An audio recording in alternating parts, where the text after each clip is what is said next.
Un seul titre pour ce journal, les délestages s'accentuent de plus en plus à Bamako et causent de nombreux dégâts. On en parle au cours de cette édition.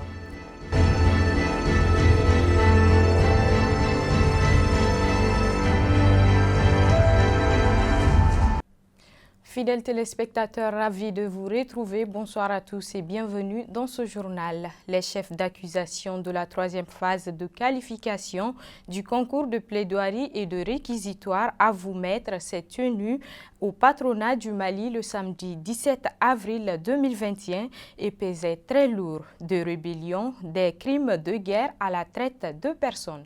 Le point avec Abi Koulibaly et Aboubakar Traoré. Cette cérémonie a enregistré la présence de certains candidats des éditions précédentes qui ont tenu à apporter leur soutien aux candidats de la 5e édition. C'est un plaisir d'abord d'être là à les coacher parce que nous, en tant qu'étudiants et en tant qu'anciens participants, c'est vraiment une occasion pour nous d'apprendre et vraiment de tester nos compétences. Et de faire de venir leur voir aussi, voir tout ce qu'ils disent, tout ce qu'ils font, c'est un plaisir. Et en plus de ça, les membres du jury aussi, vous comprenez, en essayant de poser des questions, donnent aussi des éclaircissements par rapport au sujet des droits. Et en tant qu'étudiants, tout ça, ça nous permet vraiment d'aller de l'avant et de booster nos connaissances.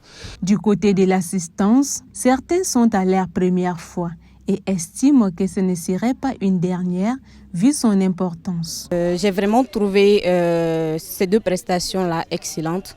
Je vois que vraiment les jeunes sont aujourd'hui engagés et que le concours de plaidoirie à vous mettre le met en face à la profession, dans le milieu de la profession. Et également les aide à comprendre beaucoup de choses dans ce milieu-là. Et aujourd'hui, je suis certaine de ne pas ressortir la tête vide tout au long de ce concours-là. Éliminer son adversaire est la règle d'or de ces concours de plaidoirie et de réquisitoire à vous mettre. Cependant, cela semblerait difficile pour certains candidats d'avoir comme adversaire son meilleur ami. J'étais tout à l'heure confronté à mon ami Agali Moussa. C'est un ami depuis la première année, on s'est connus. Vraiment, il a beaucoup de bagages intellectuels, de même que moi, mais que le meilleur gagne. J'avais en face un procureur averti, donc on a fait un bon match, je pense. Je suis très content de participer à ce concours parce que le concours de plaidoirie et de réquisitoire, c'est en fait une tribune qui permet aux jeunes de s'exprimer et que c'est un rendez-vous annuel. Donc c'est pour moi une occasion de confronter la théorie qu'on nous apprend à l'école. Vous savez, c'est un concours. Mon adversaire, les courants passent bien entre nous. Alors, les principes du concours, il faut que quelqu'un tombe. Et je souhaite que la chance soit de mon côté. En tout cas, que le meilleur gagne. Ces procès, bien même qu'ils soient fictifs, étaient pleins d'émotions vu l'atrocité des cas pratiques soumis à leur réflexion. Cela fait quelques années que le mois de Ramadan coïncide avec la période de forte chaleur.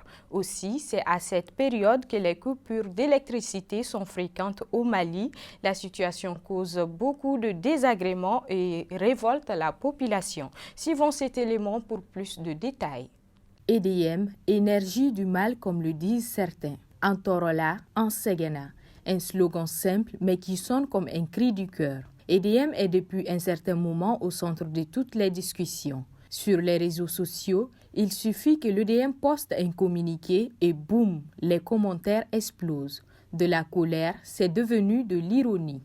Récemment, sur une page portant le nom de la société, il était écrit ce message, je cite.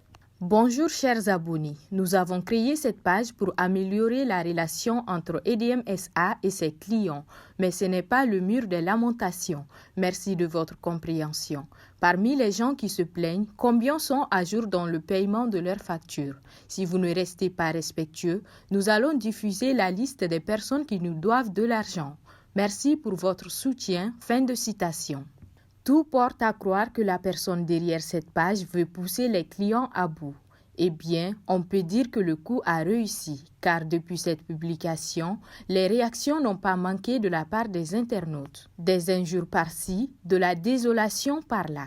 Si certains l'ont pris pour de la blague, d'autres par contre l'ont pris au premier degré. Et pour casser l'ambiance, les comédiens sont entrés dans la danse en apportant leur touche humoristique à travers des sketchs. visiblement Bedetorola. Et pour tenter de justifier cette triste situation et de rassurer, le ministre de l'Énergie, quant à lui, a tenu un point de presse à travers lequel il informe des causes majeures de ces multiples délestages. Selon lui, 50 à 60% des délestages sont dus à des problèmes de combustible au niveau des centrales thermiques, mais également de l'état des équipements. Aussi, il a indiqué que s'ils en sont à ce stade, c'est parce que certains de leurs partenaires n'ont pas honoré leur engagement en ce qui concerne la fourniture d'électricité. Dans son discours, il dit être conscient des désagréments que ces coupures provoquent. Cependant, il promet de continuer à tout mettre en œuvre pour apporter des solutions à long terme à ce problème. Il faut dire que ces propos sont convaincants, mais ne rassurent pas la population qui ne comprend pas qu'on en soit encore là dans la fourniture du courant. En attendant, d'autres peuvent compter sur leur groupe électrogène qui prend le relais à chaque fois qu'il y a coupure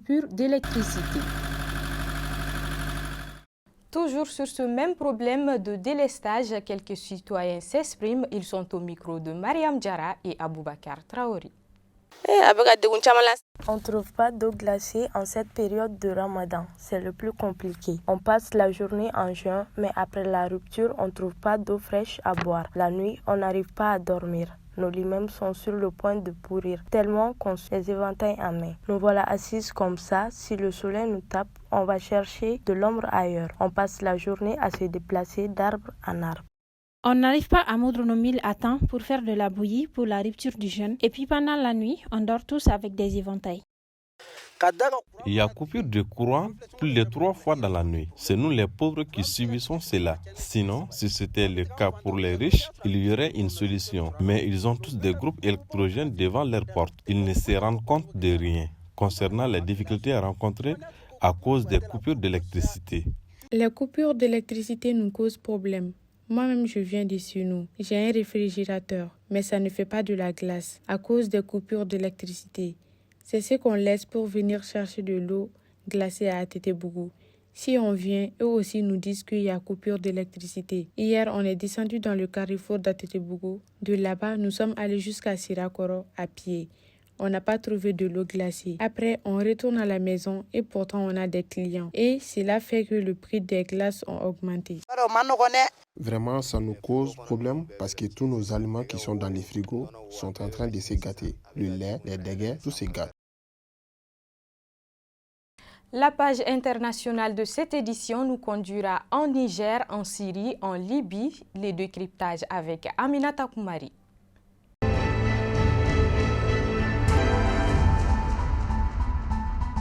Au moins 19 morts dans l'attaque d'un village de l'ouest du Niger. La partie nigérienne de la zone dite des 3 frontières a subi une nouvelle attaque meurtrière, a appris l'AFP auprès des autorités locales.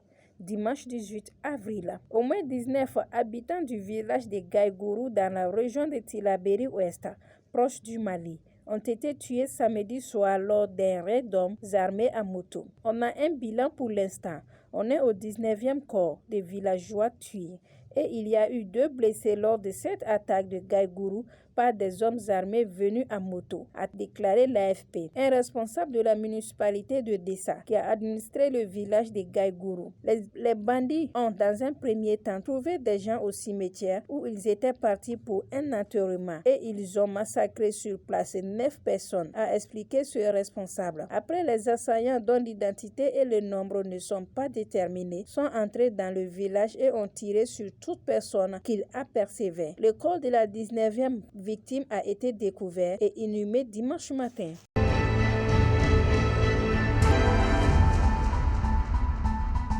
Macron pointe des résistances aux efforts de réconciliation entre la France et l'Algérie. Une volonté de réconciliation des mémoires en français et algérien, très largement partagée, mais qui fait face à quelques résistances en Algérie. C'est le constat dressé par le président français Emmanuel Macron dimanche 18 avril lors d'un entretien au Figaro. Je crois au contraire que cette volonté est très largement partagée, notamment par le président algérien Abdelmadjid Tebboune. Il est vrai qu'il doit compter avec quelques résistances, a déclaré le chef de l'État. Il qualifie ainsi d'inacceptable la déclaration du ministre algérien du Travail, Hachemi Djabouba, qui a affirmé que la France était l'ennemi traditionnel et éternel des Algériens. Les relations traditionnelles difficiles entre la France et l'Algérie connaissent un nouveau coup de froid après le report samedi d'un déplacement du Premier ministre français Jean Castex à Alger, prévu dimanche dernier.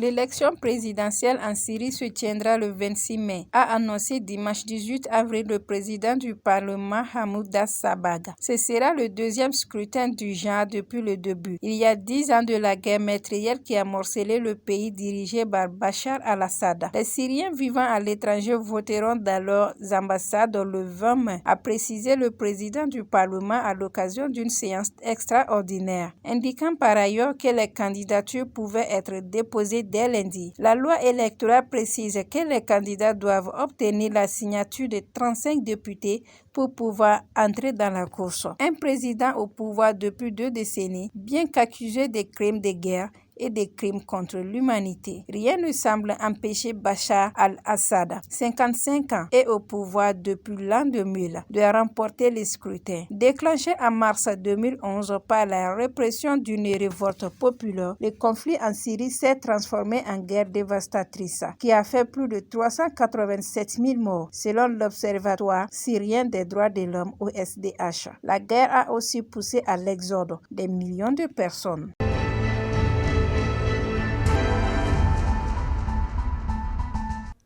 Le Conseil national de la jeunesse se retrouve divisé en 2 camps depuis un certain moment. Une situation regrettable qui a poussé le ministre de la Jeunesse et des Sports à la fermeture du CNJ jusqu'à un accord entre les jeunes leaders du Mali, Abi Koulibaly et Aboubakar Traoré.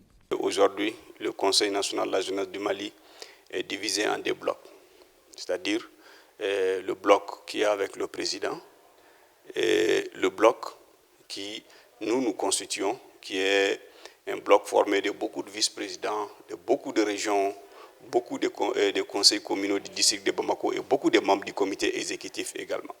Donc, nous, notre position, ce n'est pas parce que nous nous opposons, nous ne sommes pas des opposants, non. Nous sommes la tendance qui est avec les textes, qui veut et qui prône toute la volonté que les textes du Conseil national de la jeunesse du Mali prévoit. Tout ce qui est prévu dans le texte, c'est pour ça qu'on est en train de nous battre. Ce n'est pas parce qu'on s'oppose à X ou à Y.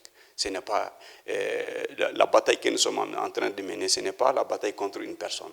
C'est la bataille pour faire respecter la volonté des statuts et règlements du Conseil national de la jeunesse du Mali. Nous classons ça en 2 catégories.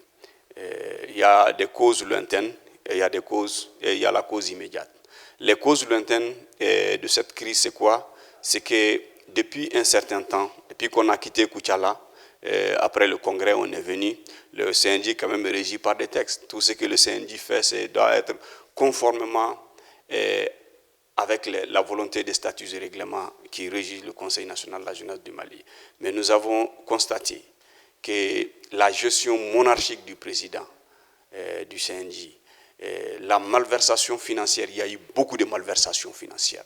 On a bénéficié de beaucoup de financements pour accompagner le Conseil à mener des activités. Mais nous avons constaté, normalement, toute activité que le CNJ doit mener, tout fonds que le CNJ doit gérer, c'est conformément à la volonté des statuts et règlements qui disent quoi? Il faut convoquer une réunion du comité exécutif du bureau national. Et c'est cette réunion qui décide comment le fonds va être exécuté. Si c'est un programme, si c'est un projet, quoi que ce soit, c'est en réunion que ça se décide. La cause immédiate, c'est le CNT. Et le CNT, comment? Lorsque le 4 postes, on nous a écrit le quota. De tous les organes ont vu leur quota. La presse avait son quota, les syndicats, les partis politiques, tout le monde avait son quota, y compris la jeunesse à travers le CNJ.